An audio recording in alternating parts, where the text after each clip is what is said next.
outside.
Welcome to the Rob and Kale Show.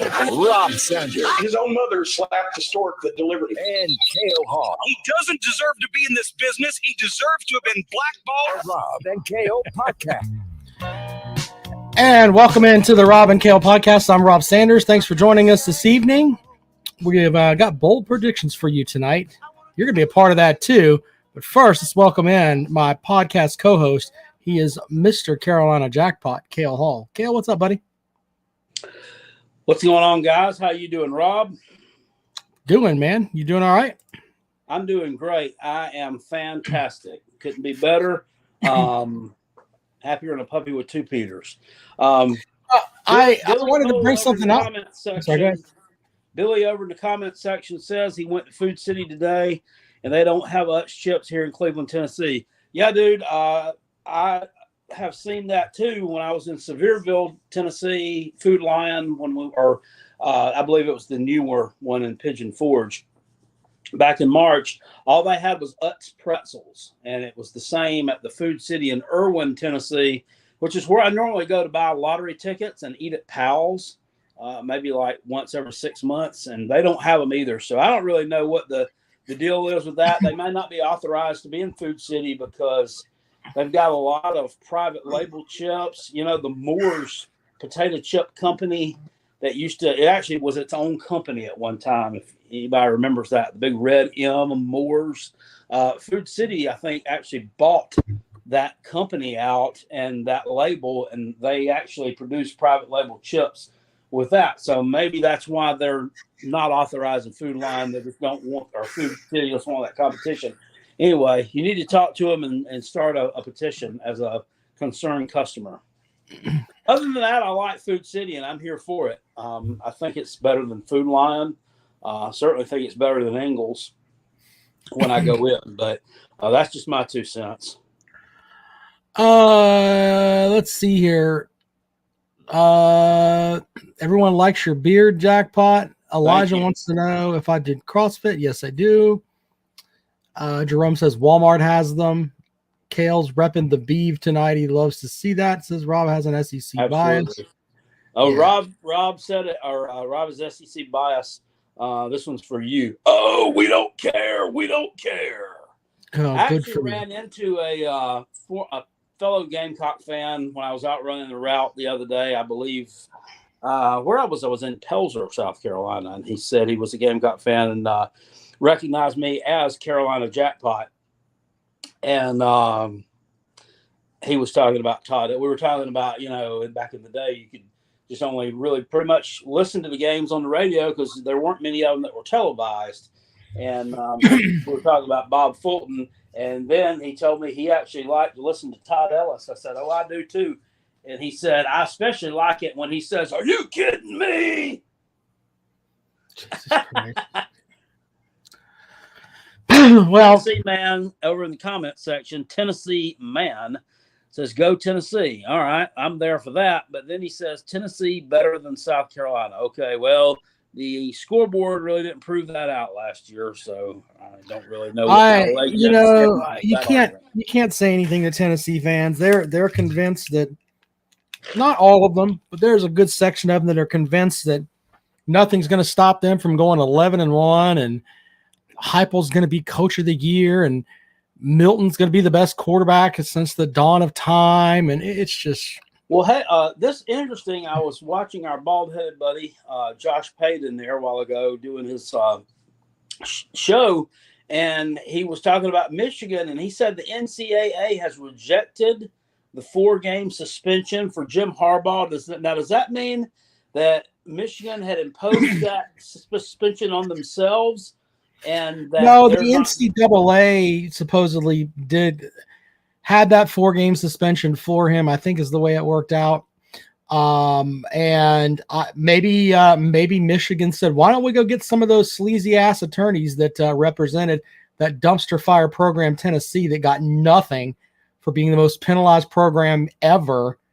Why don't we go get some of those guys and see if we can get our coach back? And that's probably what happened. And they came to an agreement where he gets to coach this season. They won't hear on it until the end of the season. 2024 is when they're going to come out with that. So there's that.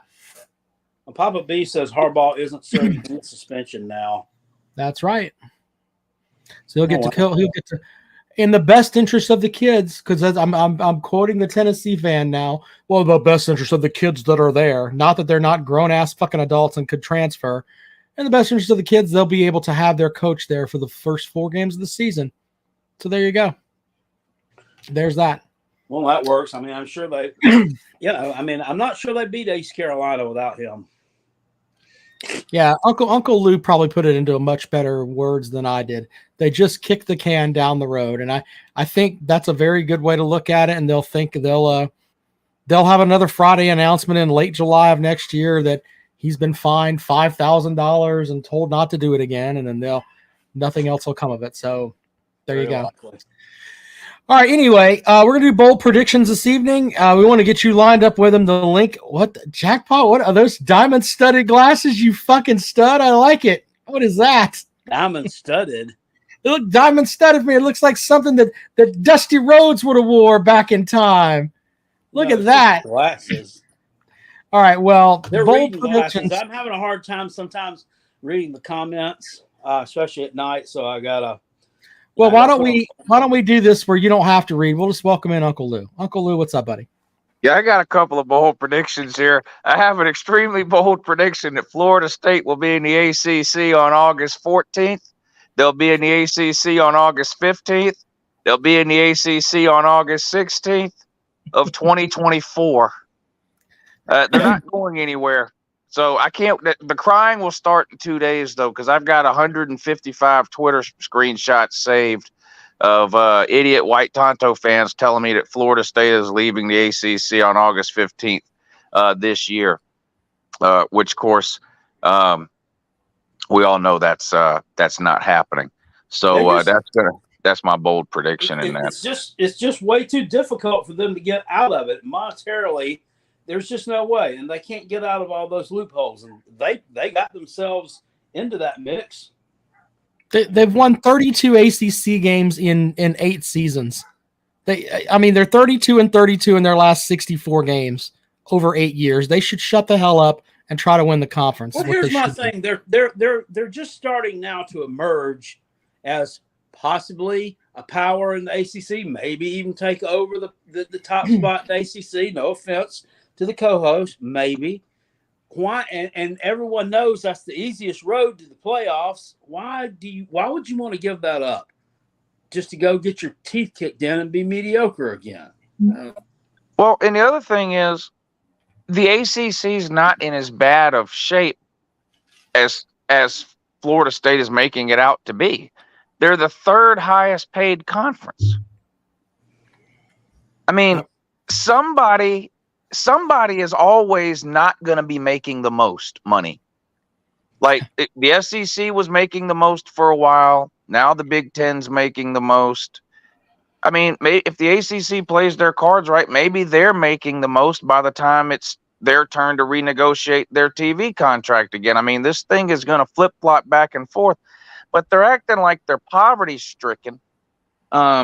It's just insanity. I mean, they make $40-something million a year.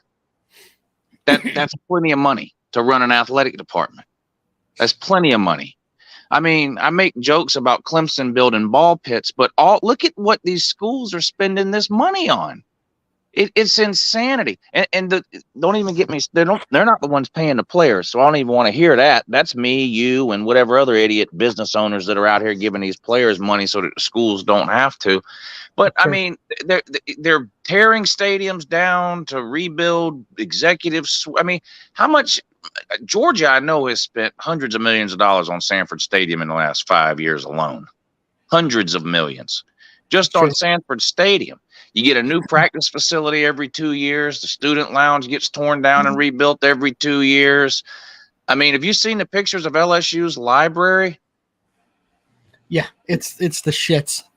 Yeah, I saw a picture. But everything on the athletic side is brand spanking new. I mean, these teams aren't hurting for money, but Florida State running around crying is making the ACC look worse than it is.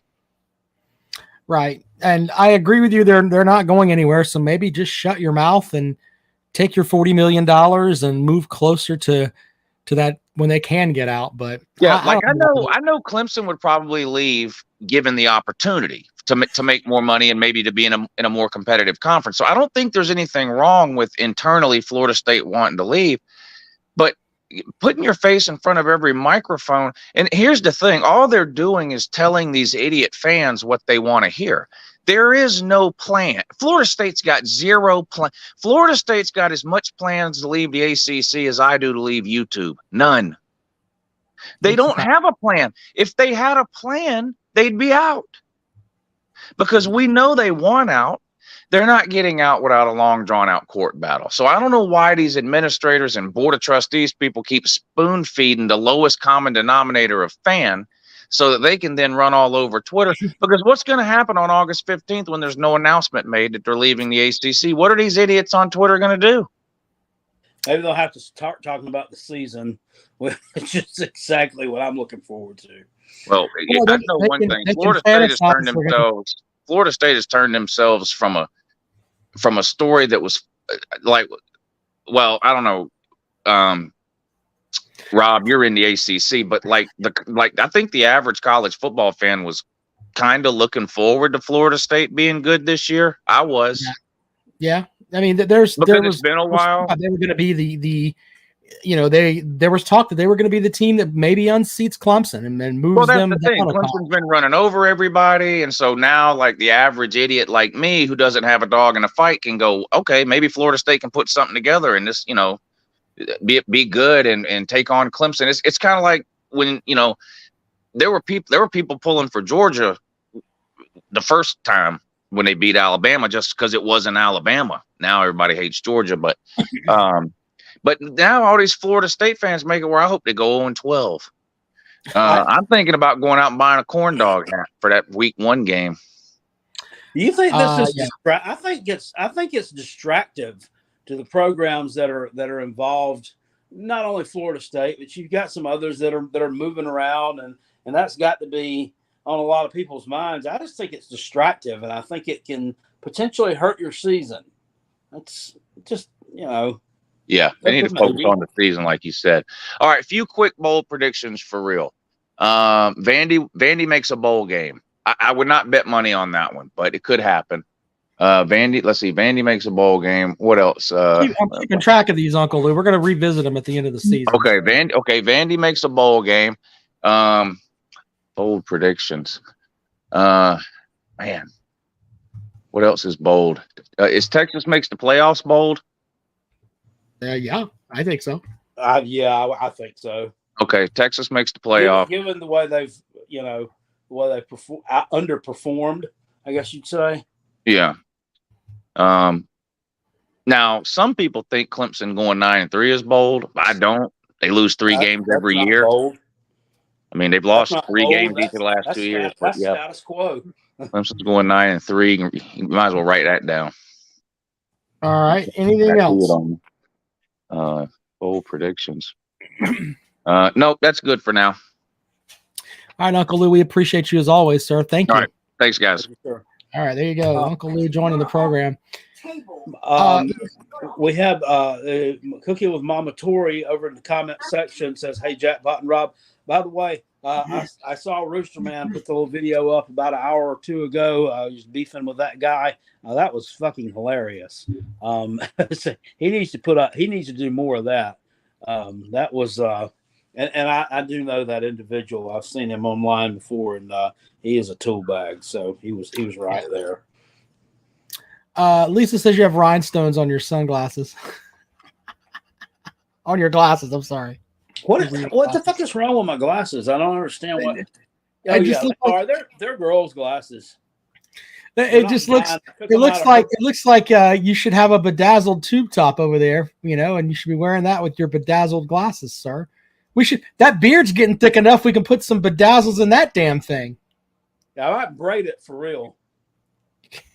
Yeah, I did. I dyed it this afternoon. Get that gray mess. Whoa, hold on. You dyed your beard?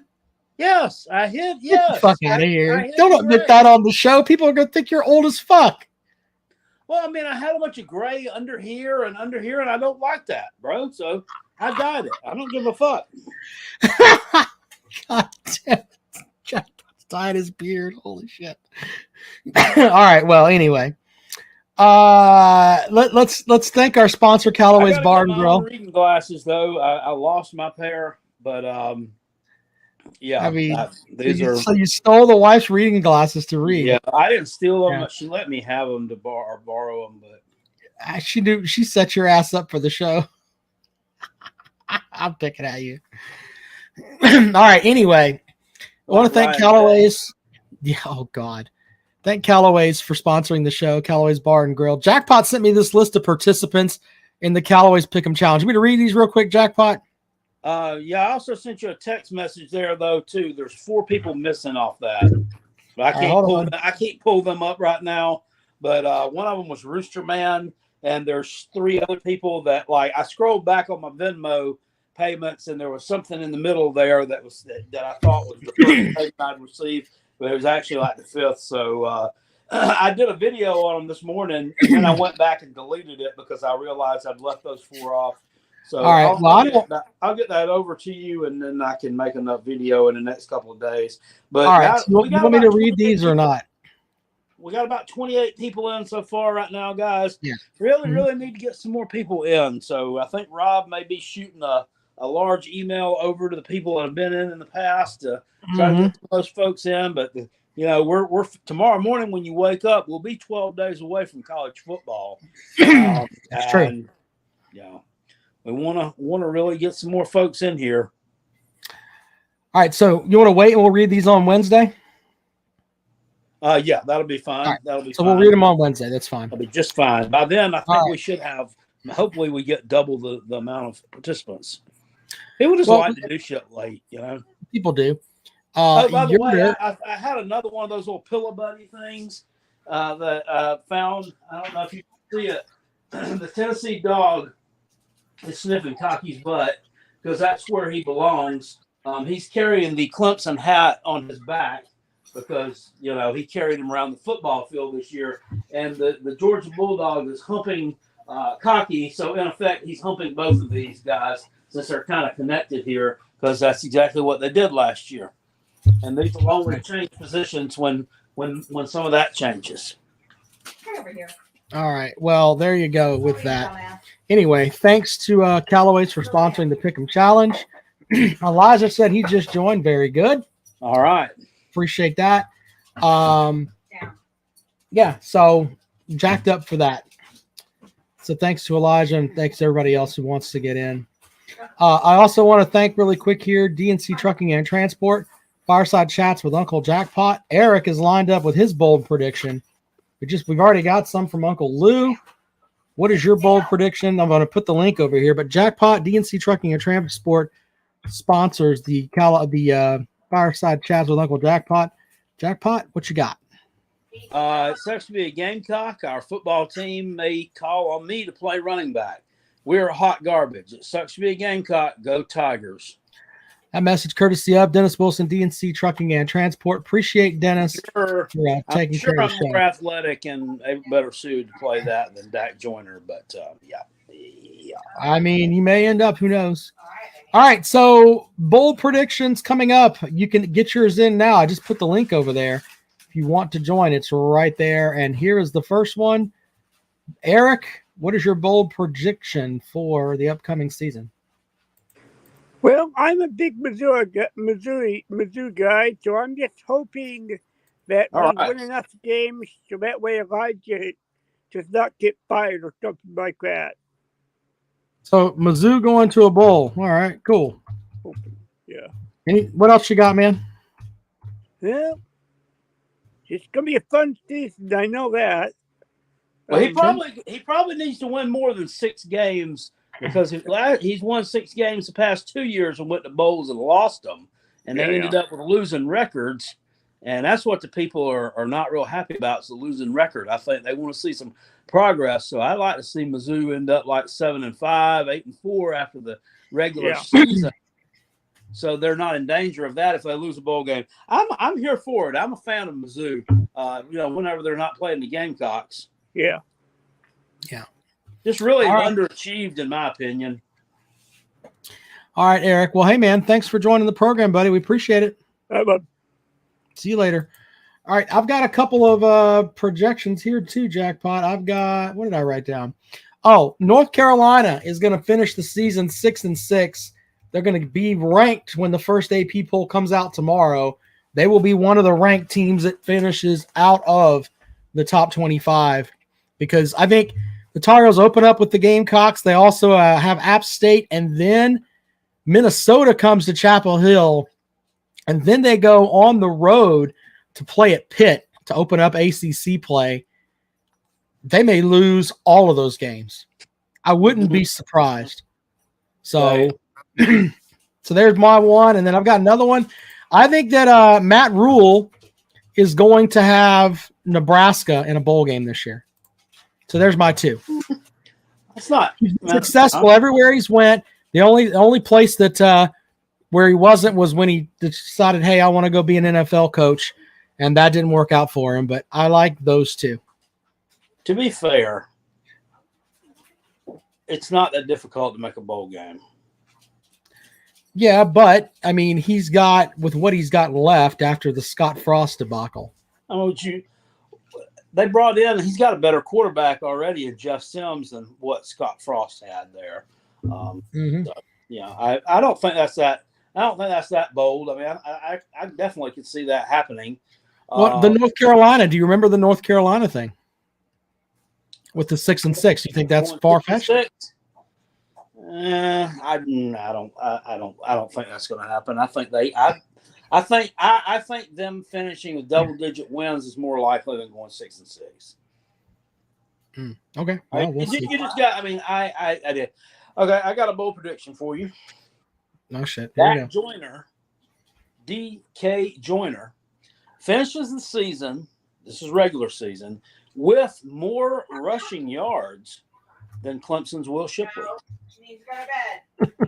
Okay. Joyner, more rushing yards than Shipley. Okay, no, I have a serious one. Do you want me to write that down or not? Because we're going to revisit it. No, I'm not being serious Okay. with that. We've got a three-headed monster, so we're going to split carries. Here's another bold one, and this is giving some credit to a team I don't always like to give a lot of credit to. And this is going to make another fan base that is heavy involved on the Rob and Kell show a little bit mad, and they're going to think I'm full of it.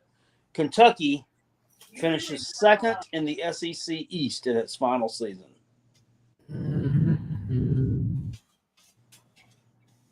Okay. If you look just up and down the roster, if Devin Leary is able to perform, they've got some weapons, man. I mean, I'm here for it, and they have the offensive line was not that good in 2022. They've added some pieces. They've also got some guys coming back who have some experience who actually did perform well on the offensive line, have in the past. They brought back the offensive coordinator they had from 2021 when they averaged about 35 points a game. Got a 1,000-yard rusher joining the team from Vanderbilt who rushed for 1,000 yards with a Vandy offensive line. Now, what can he do with a retooled Kentucky offensive line with Mark Stoops and that coach and that staff? That is used to having a 1,000-yard rusher every season. Got two wide receivers, and Dane Key and Berrien Brown are both true freshmen last year. Both got a lot of experience. Both have tremendous upside. Got a good coach in Mark Stoops. The defense is always solid. They got a weak non-conference schedule to beef up on. But, looking at, they got Alabama out of the West. That's going to be tough. They go to Mississippi State, which also could be tough. But I think if they could pull off that Mississippi State win and then maybe lose to Georgia, I could see them running the table against the other SEC East teams. So, I don't think that's that bold. Here's the thing with that, with what Jackpot's saying. When you look at the first 5 games of the season, Ball State, Eastern Kentucky, Akron at Vandy, Florida, and Florida at home. Yeah, that is playing those kind of non-con teams is like a double-edged sword. I mean, it's good in a way in that you kind of don't have to exert yourself that much. You avoid some of the injuries that some of the other teams do. I mean, how many players do you think Alabama's going to get injured playing fucking Texas in week 2? You know, as I'm with opposed you on to that, but what's Kentucky going to get injured against Miami of Ohio? You see what I'm saying? I'm with you, but here's the thing. If they win that Florida matchup, they're going to be 5-0 heading down to Athens, and we're going to have this whole – I mean, the SEC folks are going to be losing their shit about, oh, this is a top 5 matchup in the first week of October. I'll have to sit through and listen to that bullshit. But, yeah, I mean, they could be 5-0 going to Georgia on October the 7th because I think they'll be favored in all of those games, the first 5 games of the season. I really do. Oh, absolutely. So it's really not that far-fetched on that front. Out of the back end of the schedule gets tough, though, because after Georgia, they play Mizzou, then a bye week, then they have Tennessee, and Tennessee's got their number. Even the good Kentucky teams end up losing to Tennessee. It's just weird. It's like they've got some voodoo hex on them or something. They go to Mississippi State, Alabama, at South Carolina, and at Louisville. They could go. They could theoretically lose the next 5 games, and no one would be shocked. No one would be shocked. Anyway, yeah. You got any other bold ones there, Jackpot? You want to get out here? Yeah, I sat down today when I was doing my research for our for my Gamecock season prediction video, which I was going to try to have that out this weekend. And I started early this morning. I got to feeling bad. I actually was out doing yard work yesterday. I got stung by 6 yellow jackets. I ran over a nest and didn't feel the effects of it yesterday. But today, it really kind of knocked me for a loop, and I spent most of the afternoon in bed. I don't know if you've ever had that happen to you, but it sucks. Get stung by yellow jackets, not good. All right, let's welcome this gentleman to the show. What's up? Rob has an SEC bias, you meant to say. But, yeah. Yeah, where are the names at? Our names aren't underneath anything. Yeah, names or pictures for that matter. Yeah, I just noticed that too. Your face is there. I can see you. Yeah. Well, no, I was talking about it usually has the little – never mind. But my bold prediction is I think it's the year of the Michigan man. I think they take the Natty this year. I was looking at, like, return in production. They rank towards, like, the top of the country. I want to say they bring back around 80% of their production on offense and defense, which I was looking at Georgia's numbers. They're only bringing back like 50% of their production. So for everyone to just have them shoot like as a shoe in for, 13-0 national championship or 12-0 rather, I think it's a little ridiculous. But I think it's the year of the Michigan man. What do y'all think? I could buy into that. A lot of people have predicted, and I listened to the guys over on the Cover 3 podcast, the CBS Cover 3 podcast with Chip Patterson and those guys. They do pretty good work. They kind of shit on the Gamecocks sometimes, so I just take that with a grain of salt. But they kind of think that Ohio State, Michigan, and Penn State could all kind of round robin beat each other up and finish 11-1, like all 3 of them. They'd have to go to some weird, crazy tiebreaker to figure out who is going to, represent the Big Ten East in the championship game.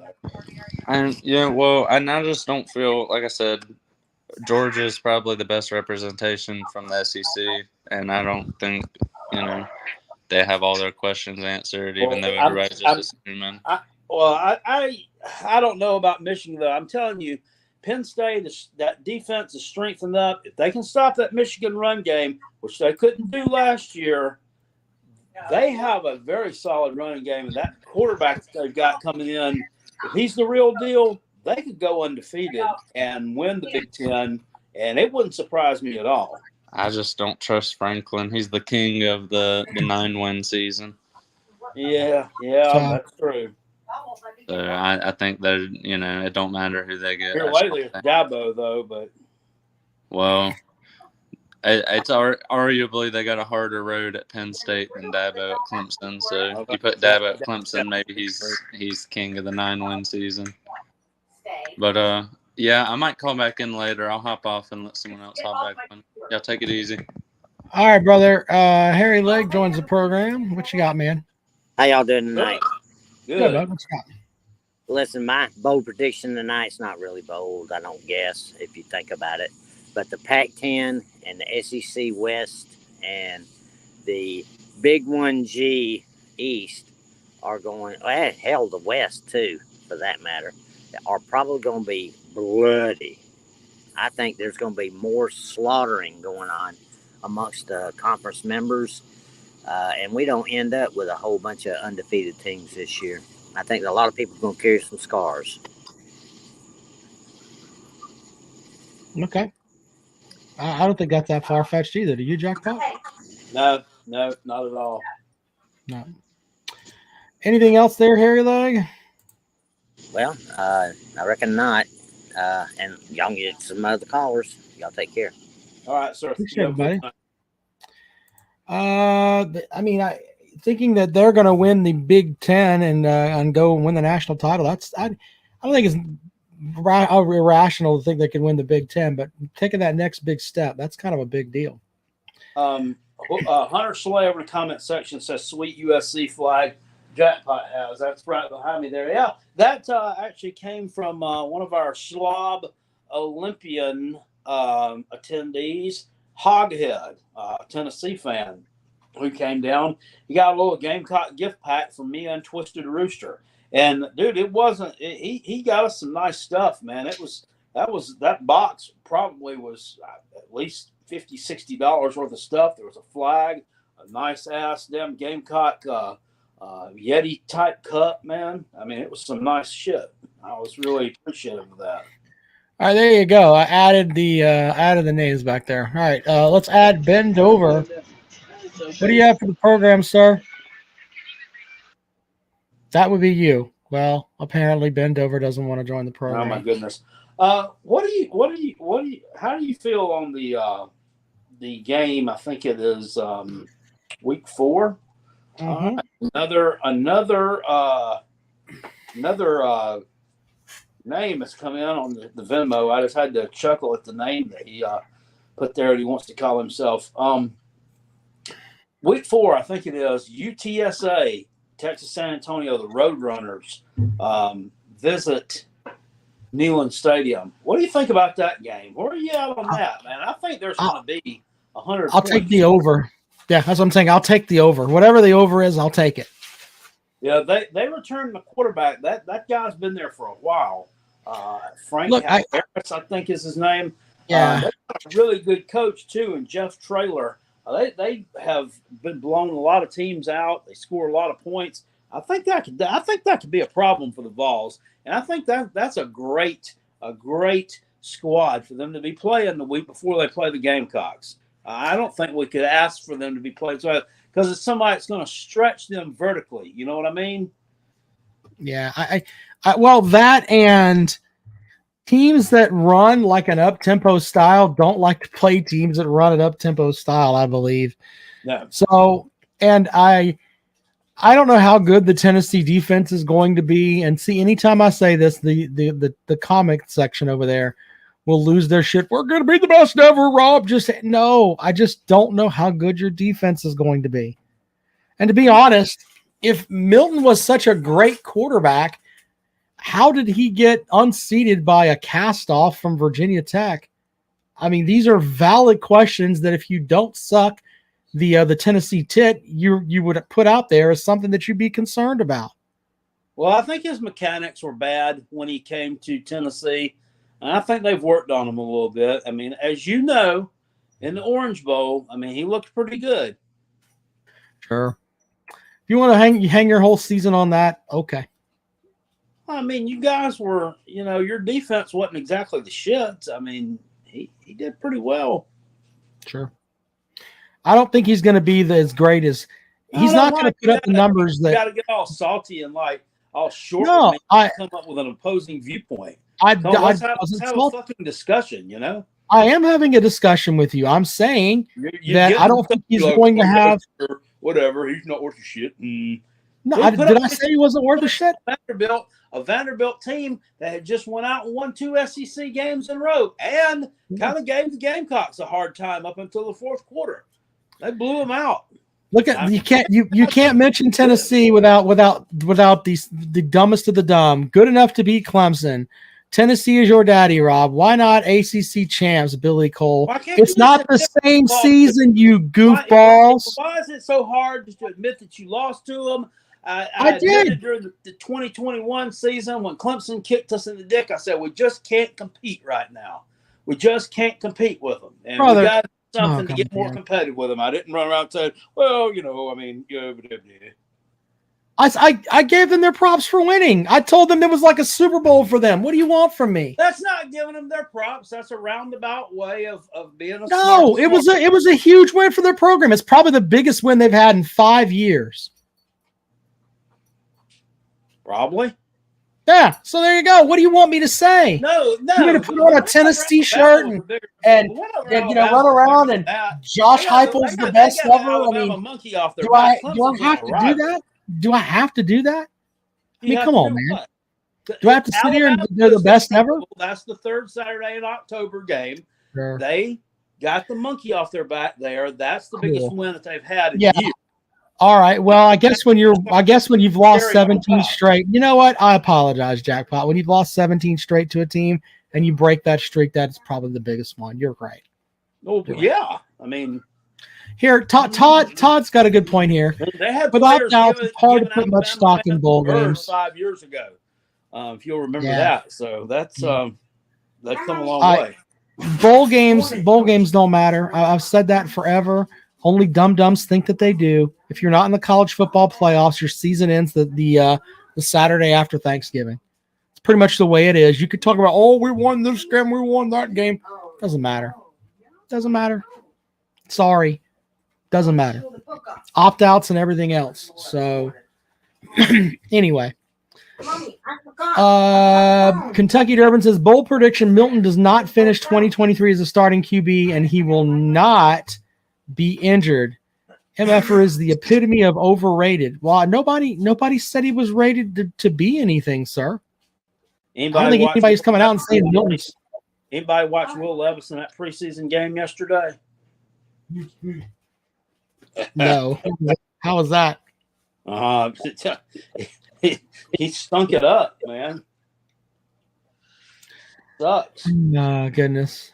What about the Panthers? Well, here's another dumb comment. What about the Panthers? What about this? What about this? Yeah, the Jets did really great. Bow Hunting says bowl games only matter if you win, right? No. I could have went to that game yesterday, and I could have got a ticket for me and the wife could have gotten in for $10 total. Brandon says Missouri will make it 5 in a row over the Gamecocks this year. Is that a bold statement, Jackpot? Nah. I mean, how is it bold when we've lost 4 in a row? I don't think it's bold at all. And I was saying this, and I'm in no way making a prediction here, but I was just kind of looking up and down our roster, our returning production, and we're all thinking that Rattler's going to go off this year and have this amazing year throwing the football. We don't have that many people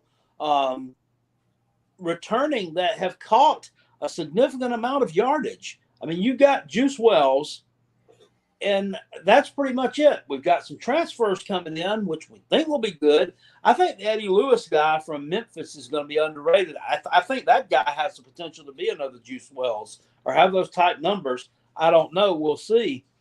But Xavier Leggett, I mean, his numbers are real. He didn't catch that many balls for a whole lot of yards. Miriam Brown had 130-something yards receiving, no touchdowns. All of our tight ends are brand new. Trey Knox has been banged up. Juice Wells it looks like, I don't know if he's going to be available for the North Carolina game or not. Beamer's talking like, he's going to be available. Juice has got a lower body injury. What is that fucking lower body injury? Okay, that doesn't tell us enough. So he's getting a little bit mushchamp like with that. But let your fans know what's going on. Yeah, everybody thinks that there's, that they've got they're given the. I mean, I'd much rather North Carolina have to prepare for him if I'm Shane Beamer. I'm really concerned.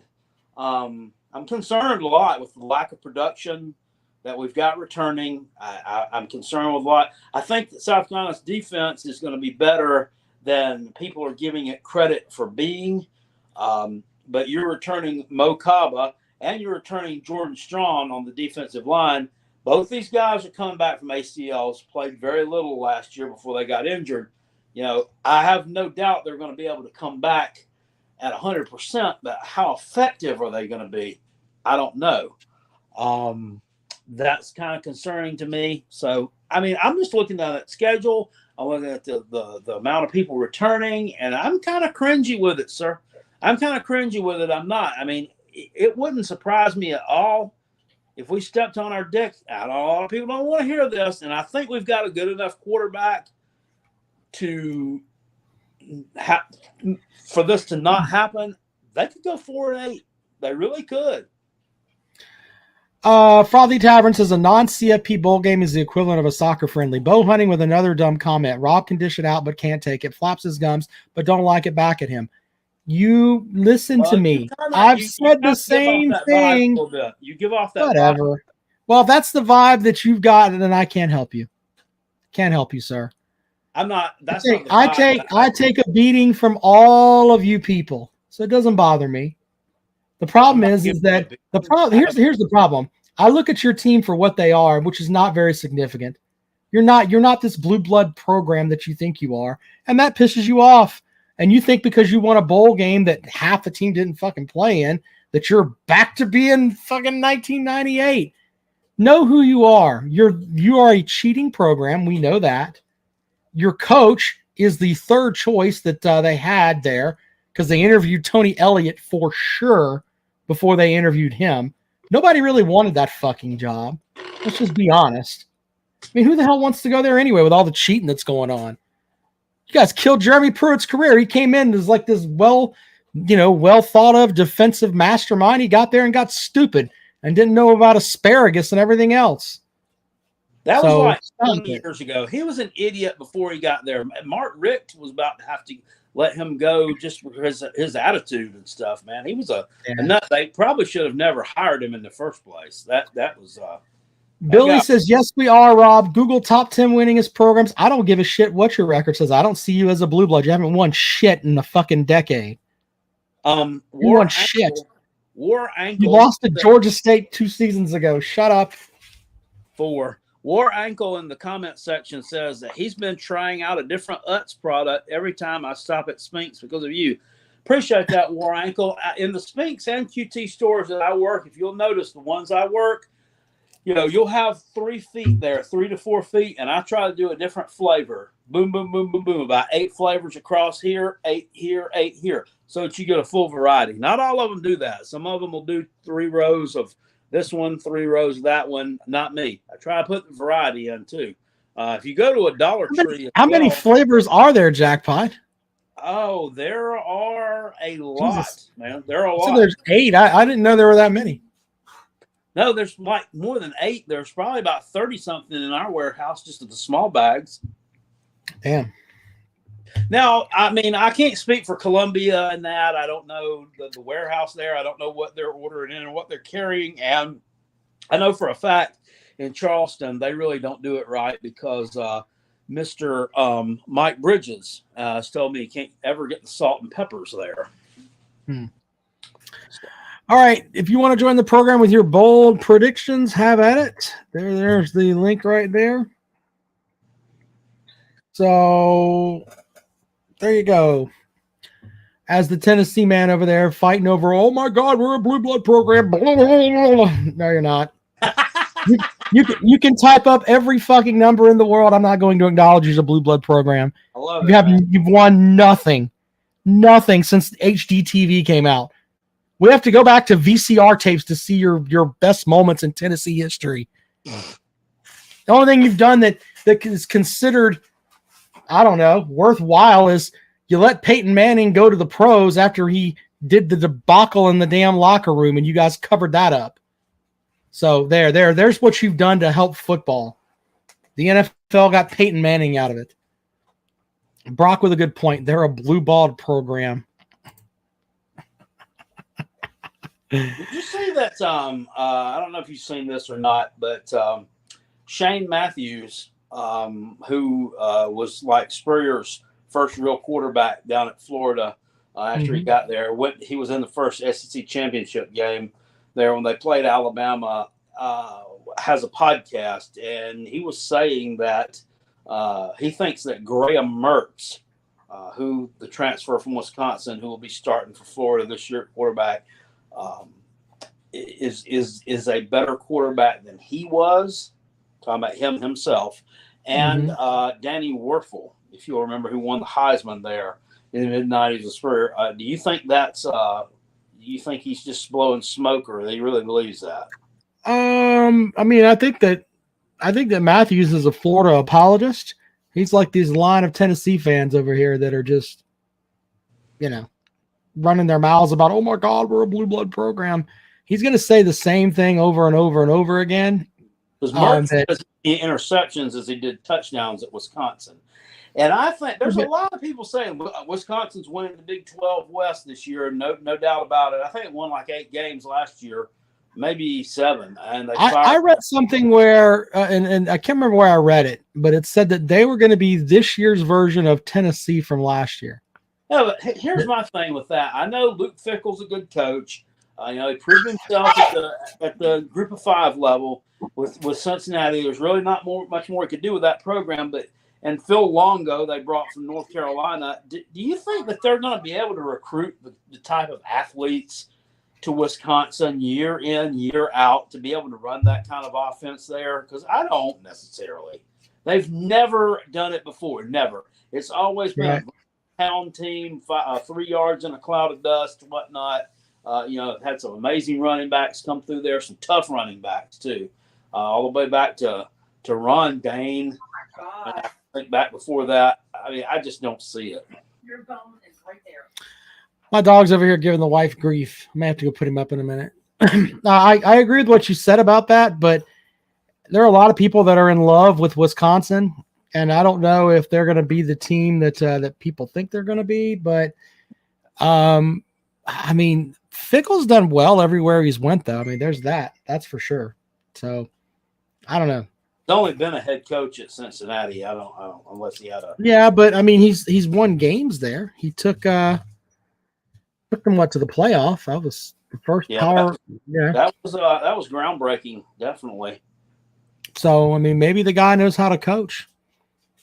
Lawnmower man, I'll be talking to you at some point about buying a lawnmower, perhaps a used gas one. This battery powered. I went with a battery powered thing this summer. That's a well. huge... You care about the environment. You were thinking, hey, I don't have to buy gas and all that other stuff, right? That's what I was thinking. But look, I mean, if my yard is thick, kind of like my beard, and my head of my coif up here would be if I chose for it to be that way. I'm just bald because that's my choice. But at any rate, my yard gets rather thick, and those batteries only last about 45 minutes. So you have to put them on charge. They take like 4 hours to charge up. Really, just it's. I'm almost ready to take the thing, put it on Facebook, set it up at the street, and say it's free to whoever wants it.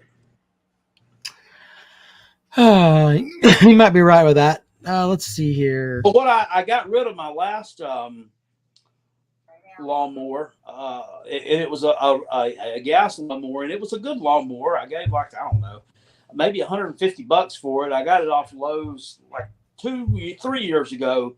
It was a display model. I can't remember what brand it was, but something happened to it after the end of I got it back during COVID 2020, so it's something last year, but it wouldn't turn off. I mean, it would not shut off. You had to actually run it over a thick patch of grass or up into like a mound of, I had some dirt mounded up at the end of the yard, the mound of dirt to get the blade to stop, to choke it out and make it shut off. I'm like, I don't know how to fix that. And we got a lawnmower repair place here near where I live here in Simpsonville. You take something there to get it fixed. they'll fucking have it for a month before they get it finished for you because they're so backed up on stuff. And I'm like, I'm not dealing with that. So I just went out and got something else and just kind of got rid of that thing. Well, yeah. I mean, you got to have the stuff to take care of it. I get that. Are you still taking care of you used to take care of your own yard? Yeah, of course. Of course. I didn't know. I know you were using, you tried to use the old single dab lawn care that time. And that didn't work out too well. That didn't work out too well for you there. No, that didn't work out too well. Yeah, you got to take care of your own stuff, man. That's kind of how I look at it. So, Kentucky Durbin says he's had his lawn boy for 30 years and it's still going. Yeah, no problem. Those things last those forever. Are. I remember my mom had one of those when I was like in elementary school, middle school, and a teenager, and hit that thing. Yeah, it just kept going. You're right about that. They run pretty good. All right.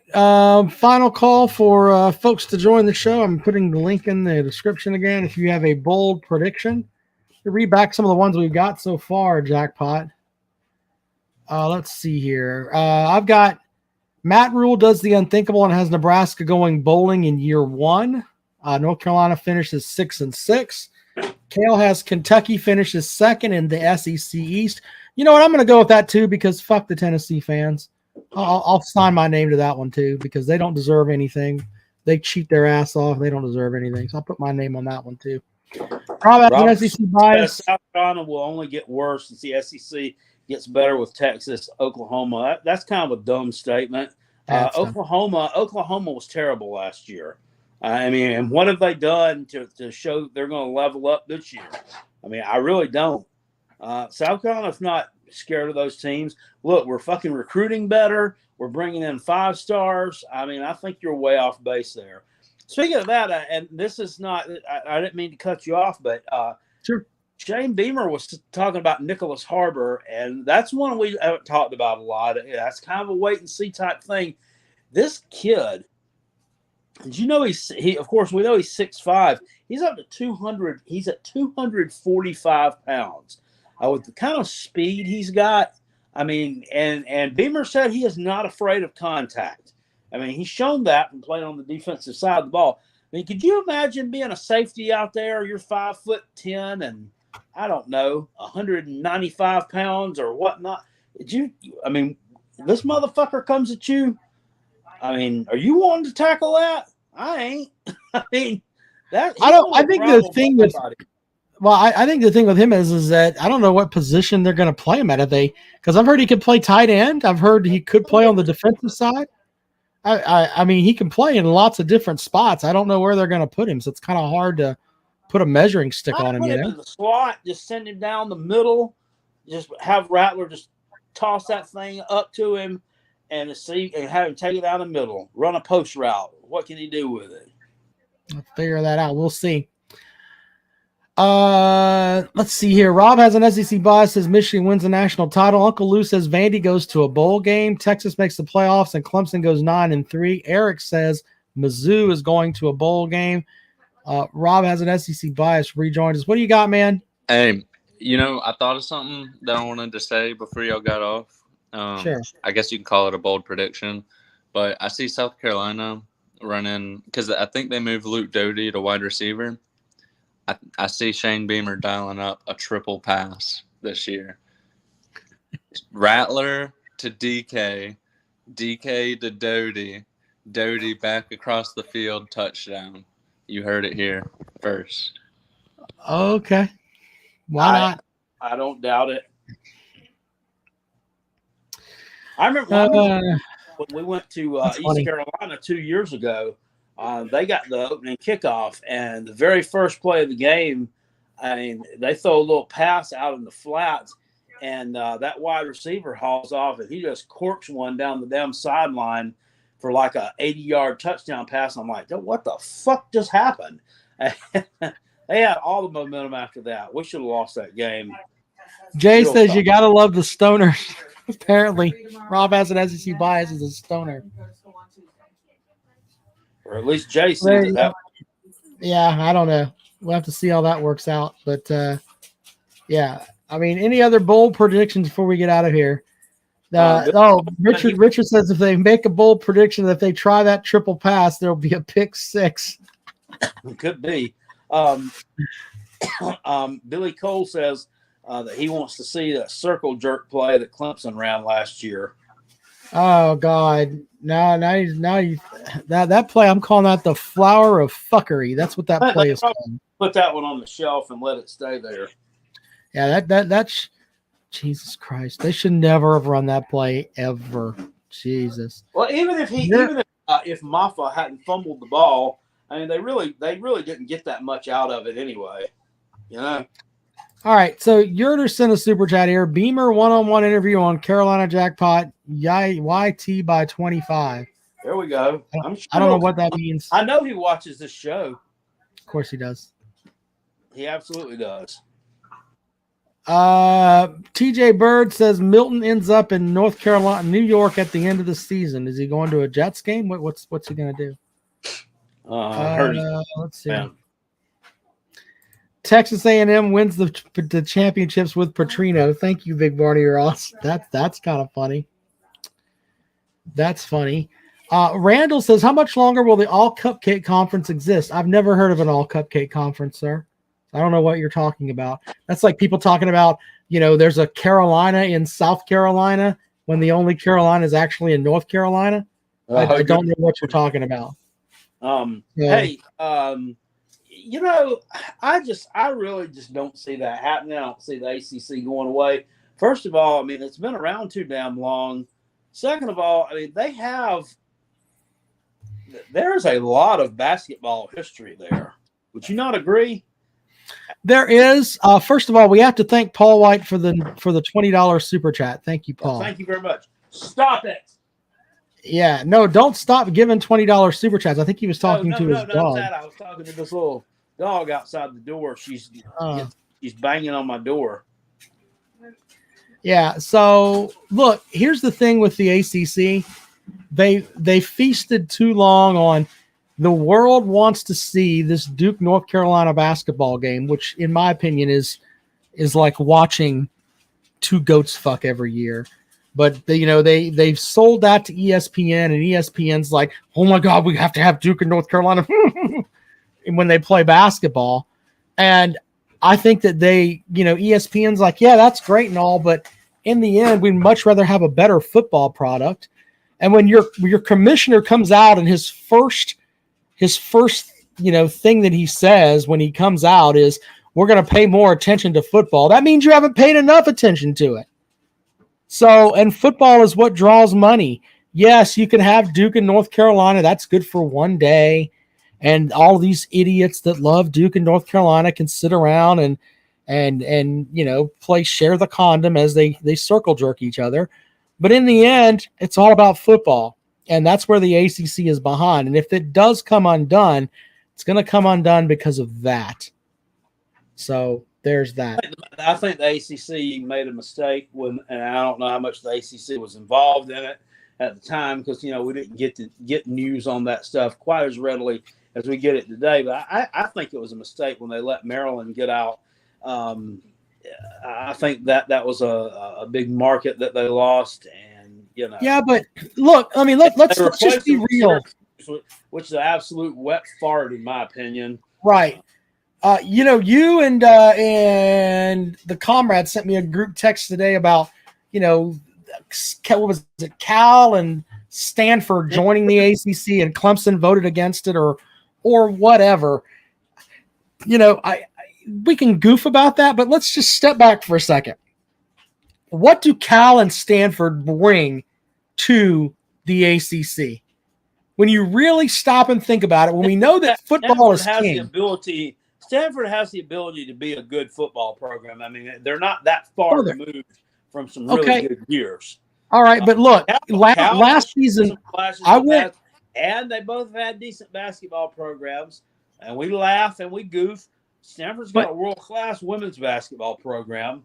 All right, but Jackpot, in the past 3 seasons, I don't mean to cut you off, sir, but the past 3 seasons, neither Cal or Stanford has had a sellout in their stadium from the numbers that the university puts out there, and they lie about it.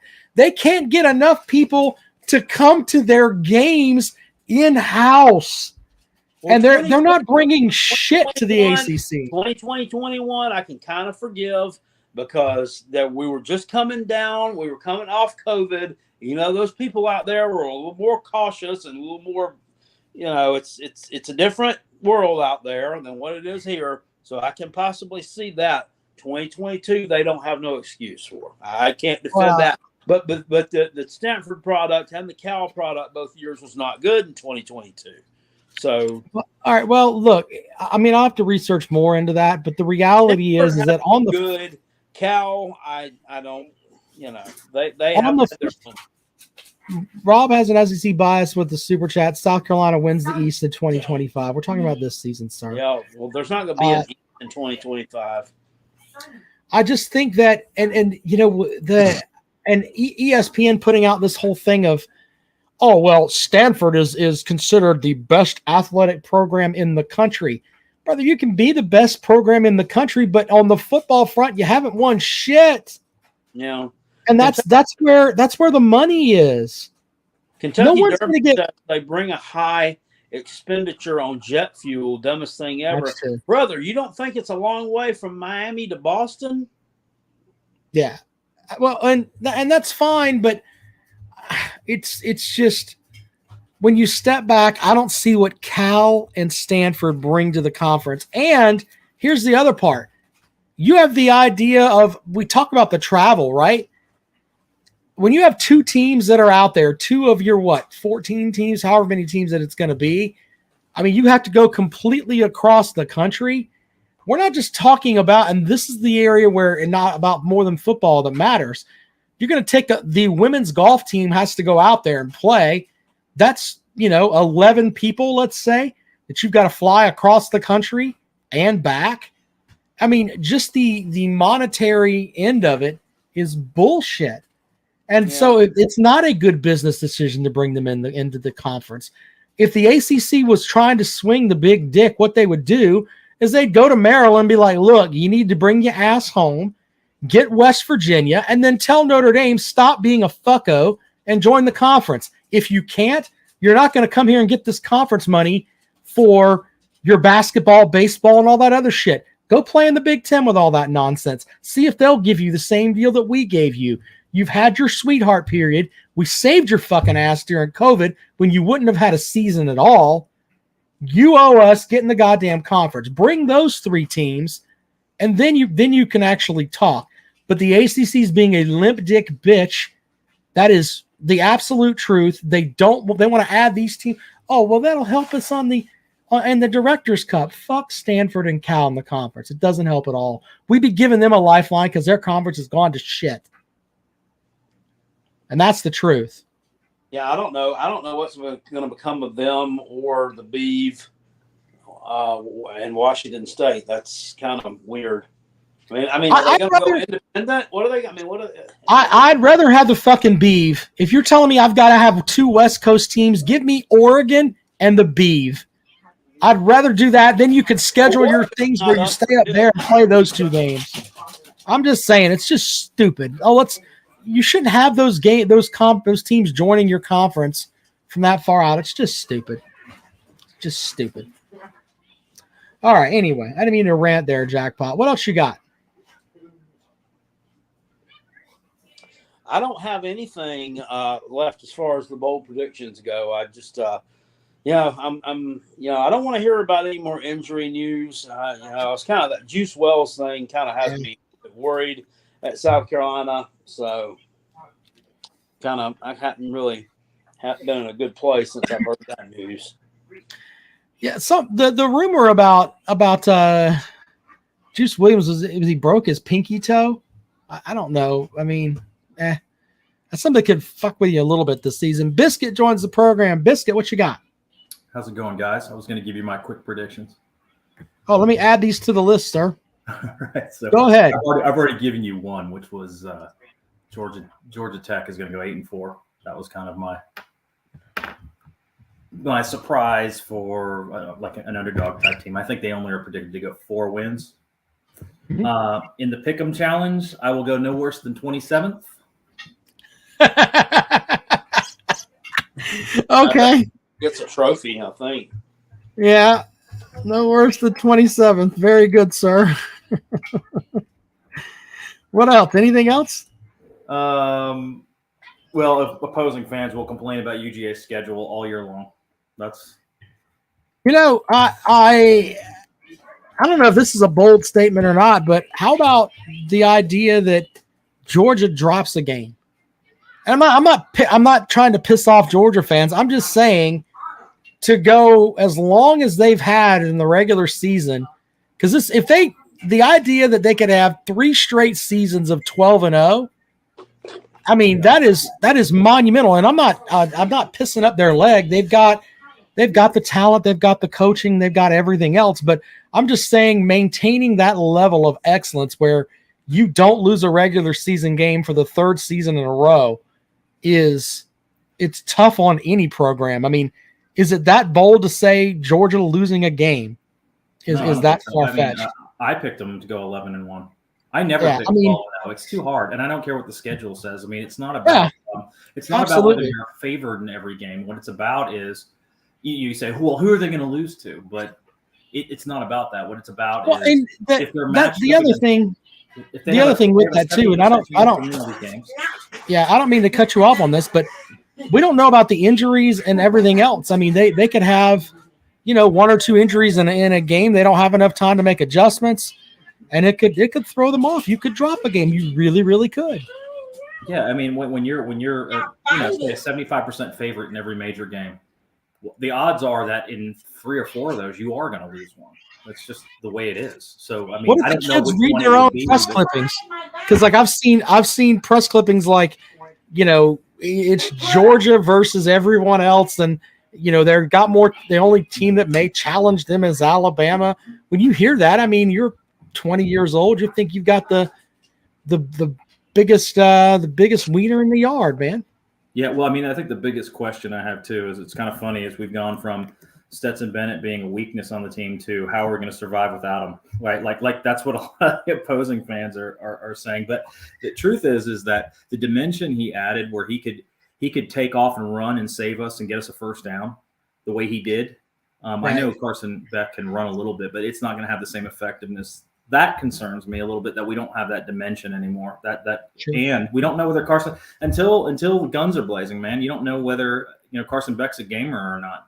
There's no way that Carson Beck can be the gamer that Stetson Bennett was. He may be a better talented quarterback than what Stetson Bennett was, but there's no way that guy has ice in his veins the way. I mean, this guy drove twice against Alabama in the 4th quarter after he had a fumble in the inside the 20-yard line with like 5 minutes left in the game. I mean, after that, and then the drives against Ohio State too. I mean, there's nothing that guy's not experienced in college football. So you can't just transfer that to another quarterback. That just doesn't happen. So. I think Carson Beck's probably going to be a little bit better Jake Fromm.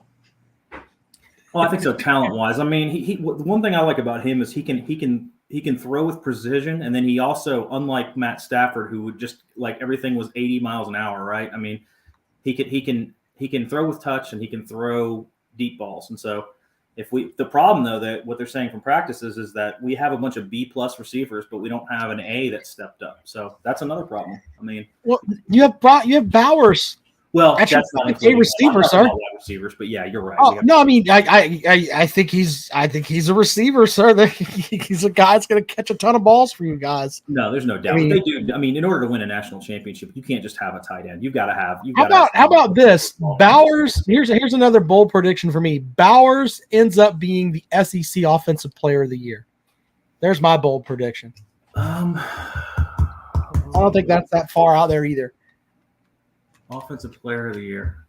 I guess he would have to do something where he went for 1,200 yards probably or something like that. I mean, because they put him in a position where he has to be that way, right?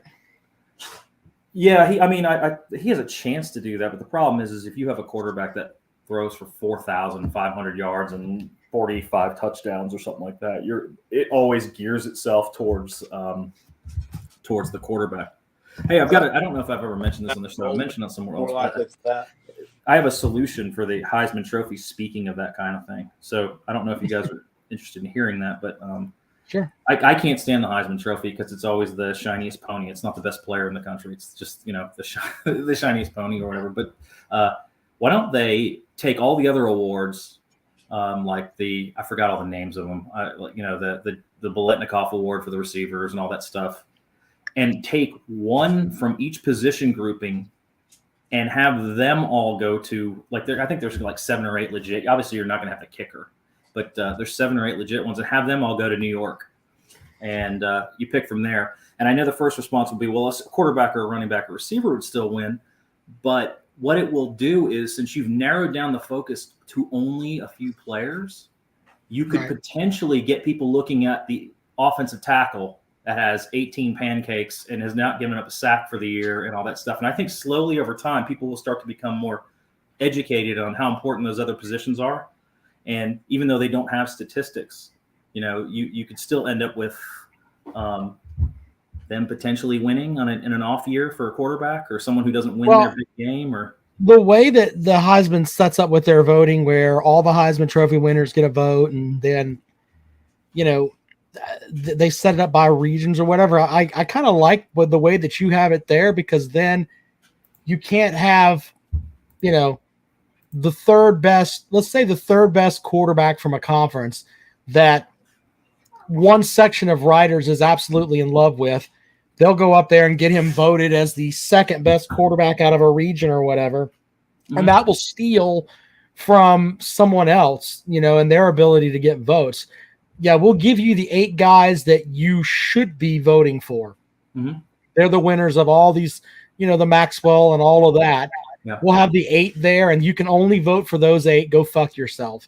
Yeah, I think that would be good. It would take. I think having one from each position grouping is cool. Because like I said, I think eventually what people would start doing is educating themselves on what it really means to be a good linebacker, what it really means to be a good offensive tackle, what it really means to be a great safety or whatever, and then you'll get people actually focusing and looking at these guys and saying, well, you know what, maybe this year the best player in the country was the offensive tackle that let quarterback A stand up instead of laying on his back the entire season. I mean, who knows? But I don't know. Yeah, that's that. See, the problem with that, Biscuit, is that is too logical of a way to think about things, and it makes too much sense, and the dum-dums couldn't handle it. That's why I like the Heisman to me. I just can't stand, because a lot of times what it turns into too is a career award or that kind of thing. It's just well, and people get mad at me and they're like, "Well, you're just pissed off because Clemson has never won one." No, I've been upset since Ndamukong Suh did not win the Heisman Trophy, and he was by far the best player in football the year in his senior season. His last season at Nebraska, he was triple teamed every damn play. And they were scheming against him, and he still dominated games. No, we can't give you the Heisman. Let's give it to some pussy quarterback or a pussy running back. They have hated it. They have gotten better about it. It used to be when we had like the Gino Torettas winning it in the 90s and that sort of thing. Those were the average quarterbacks on the super elite teams, and they were giving them to them, it seemed like, every year. And it seems like it's gotten a little better about that, but I don't know. I don't even pay attention when it's going on, to be honest with you. I don't know. Defensive linemen have routinely gotten hosed in Heisman Trophy voting. Rob, did you know that Ron Simmons finished second in the Heisman Trophy voting in 1979? Well, yeah, Ron Simmons is unfuckwithable. So yeah. It was won by Charles White from USC. I don't know how he finished second. When they called Charles White's name. What? Damn. Exactly. All right, Biscuit. Hey man, thank you very much. Yeah.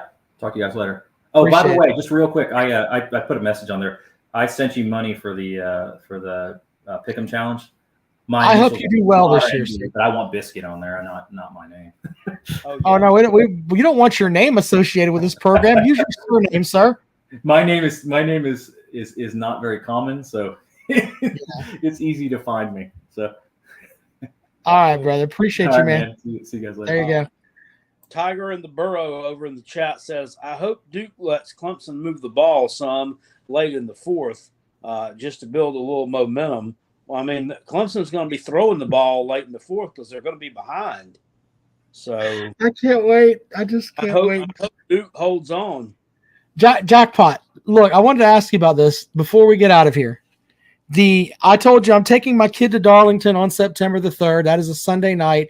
So I will not be going. We will not be doing a show that night.